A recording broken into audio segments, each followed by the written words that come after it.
통일부 출입하고 있는 이승현 기자로부터 주간 북한 소식을 들어보도록 하겠습니다. 노동신문이 지난 6일부터 오늘 15일까지 올 한 해 결산 기사를 계속 일면에 연재하고 있죠. 지난주 방송에서도 소개해 주셨는데 다시 한번 정리해 주시죠. 네, 노동신문이 지난주 화요일 6일입니다. 부터 오늘 15일까지 열흘째 한 해 결산 기사를 계속 올리고 있습니다. 네. 처음 이틀간은 김정은 총비서의 사상 업적에 대해서, 그리고 사흘째는 진일보한 당사업 소개했고요. 그 이후에는 일심 단결, 방역 대승, 그 후대 사랑, 이런 것들을 올해 성과로 내세웠습니다. 네. 그 이번 주 월요일부터는 그 평양시 송화거리, 그리고 보통강 다락식 주택구, 연포 온실농장 준공, 이런 등등의 건설 성과에 대해서 소개했고요. 또 농촌 기계화, 농촌 살림집 건설, 지방공업 현대화 등 북에서 말하는 사회주의 전면적 발전을 과시하는 이런 변혁적 실체가 드러났다. 또 한 가지가 군창건 90돌 열병식, 전승 69돌 기념행사 등 대정치 축전, 이런 것들을 잇따라 소개하고 있습니다. 이 연재가 언제까지 이어질지는 두고 봐야 되겠습니다. 네. 내일 모레 17일이 김정일 국방위원장 11주기가 되는데요. 네, 북에선 벌써 추모 분위기가 대단하다군요.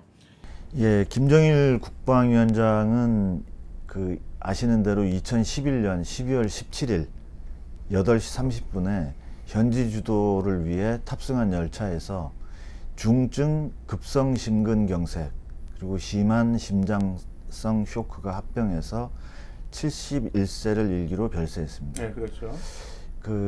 이 소식은 당시에도 이틀이 지난 12월 19일 정오 조선중앙방송을 통해서 공식 발표되었고요. 현재 김정일 위원장의 시신은 금수산 태양궁전에 안치되어 있습니다. 네. 북에서는 지금 이달 초부터 김정일 국방위원장 11주기 추모 분위기가 조성되고 있습니다. 네. 이달 5일 노동신문이 추모 기사를 올리면서 김정일 위원장의 인생관이 담겨 있다고 하면서 4가지를 소개한 적이 있었습니다. 네. 그 노래 가사인데요. 첫 번째는 봄을 먼저 알리는 꽃이 되리라, 이런 내용.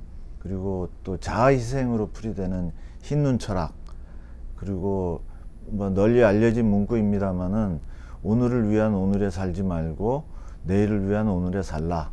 이 1996년 1월에 나온 문구입니다. 네. 또 하나가 거목의 잎사귀가 되지 말고 거목의 뿌리가 되자. 이런 문구에 그 김정일 위원장의 인생관이 담겨 있다고 소개한 추모 기사가 올랐고요. 네. 어제는 김정일 국방위원장의 선군 영도에 대해서 또 소개가 있었습니다. 1990년대 중반 다 아시는 고난의 행군 시기를 극복하기 위해서 선군 영도가 시작됐는데, 네. 김정일 국방위원장의 고난의 행군을 통해서 고난의 행군을 낙원의 행군으로 전환시켜서 지금의 강성번영 대통로를 마련하게 된 것이라고 칭송한 거죠. 특히 한 단위에서 모범을 창조하고 그걸 온 나라에 일반화해서 성과를 확대해 나가는 김 위원장 고유의 사업 전개 방식을 이 강계 정신이라고 해서 다시 한번 부각시켰습니다. 올해 추모식은 소위 꺾어지는 해 정주년이 아니어서 대규모 행사는 없을 것이라는 관측이 많습니다.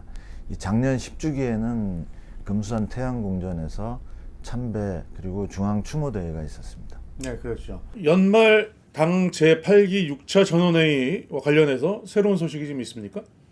예, 지난 11월 30날 김정은 총비서가 주재한 당 정치국 회의에서 이 전원회의 소집을 결정했었죠. 네. 이 당 전원회의에서는 올해 정책 집행 정형을 총화하고 내년 사업 집행 계획을 토의하며 현식이 중요한 일련의 문제 등이 다뤄질 거라고 예고를 한 바 있습니다. 네. 따라서 이 안팎의 관심이 높은 정치 행사인데요. 아직까지 공식 매체를 통해서 전원회의에 대한 새로운 소식이 나온 건 없습니다. 네, 통일부 출입하고 있는 이승현 기자로부터 주간 북한 소식 들어봤습니다.